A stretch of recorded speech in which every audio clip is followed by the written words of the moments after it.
Hey guys, I'm in Dar es Salaam, and coming home from work today I had a chance to stop at a hardware store that I'd never been in before, and they had a bunch of junk in there mostly, but they had this old beat up box made in China, and this thing obviously has been on this guy's shelf for, I don't know, maybe 1,000 years, but anyway, 16,500 scoots. That's, oh, it's really not that much money to be honest with you, about $10.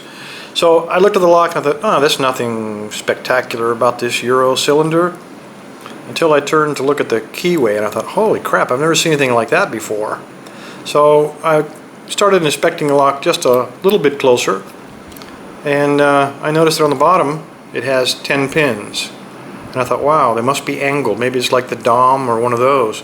So I took a look at the key, and this is where it started really getting weird. From kind of this angle it looks like a normal key, but when you start to turn it you'll notice there's a split right down the middle of this key, and so it's actually two keys in one, and of course 5 pins on each side, and that would explain why we have 10 pins in this lock. It does work very smoothly despite being made in China. So let's see if we can't get this thing picked, and I'm going to try to use bottom of the keyway again. I have picked this once already just to make sure it could be done. So there we go. Just want to make sure we're not pinching on the bottom there. I did have a little trouble with that on the first time I picked it. And I'm just going to be using a standard Peterson, but this is a 15,000th, a thin one, because if you look closely, if we work down, let me get this to focus, if we work down the left side of the keyway we shouldn't have too much trouble. But when we try to go down the right side of the keyway, we need something that'll kind of work its way around that little bend right there. It's not so much of a problem here in the front, but when we get in the back, we're going to appreciate the flexibility of one of these thin picks. So let's see if we can't pick this in a reasonable time. The first time took me probably close to 15 minutes. I didn't time it, but quite a while. But I think I've gotten the feel for working around the corner of that right side of the keyway.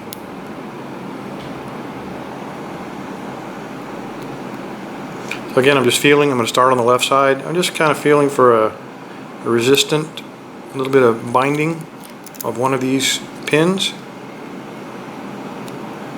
And if I can't find anything on the left, I will move to the right side,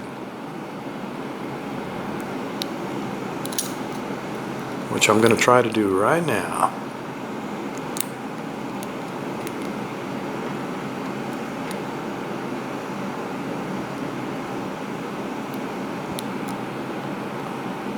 Okay, I'm going to go back to the left. I felt about pin number 3 gave me a little bit of feedback.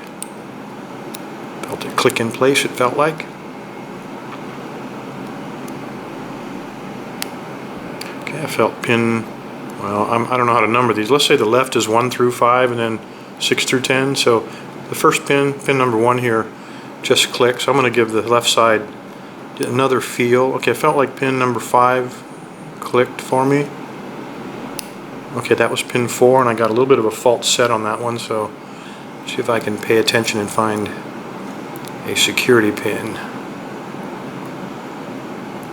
Okay, I got nothing else binding up on the left side. So let's move to the right side. The first time I picked this I had some confusion. I figured one side would pick before the other, but that's not the case. It definitely alternates back and forth between the two sides.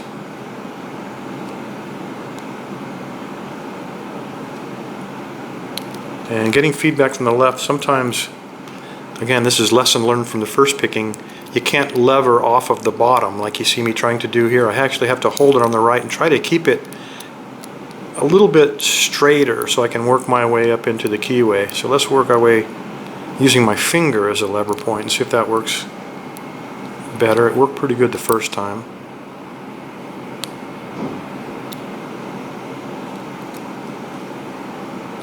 And there we go.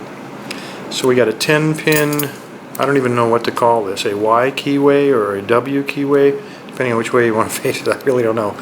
But there we go, 10 pinner, open, but of course it's made in China. There's no great achievement here, I don't imagine, but 10 pin locks. You just, on this one in particular, you can do it. It's like picking two 5-pinners. It does have, I believe, 2 security pins, one on each side, but you just alternate left to right, finding the binding pin. You can't pick one side before the other. That was my big mistake the first time through, obviously. So just alternate, find the binder, pretend it's one single 10-pin lock, feel your way through it, and you're going to find the binder, pick him, and then keep moving back and forth, and you'll pick it open pretty quick, as you just saw. Anyway, thanks for your time, and from Dar es Salaam, Tanzania, thanks for your time. Everybody stay safe, stay legal.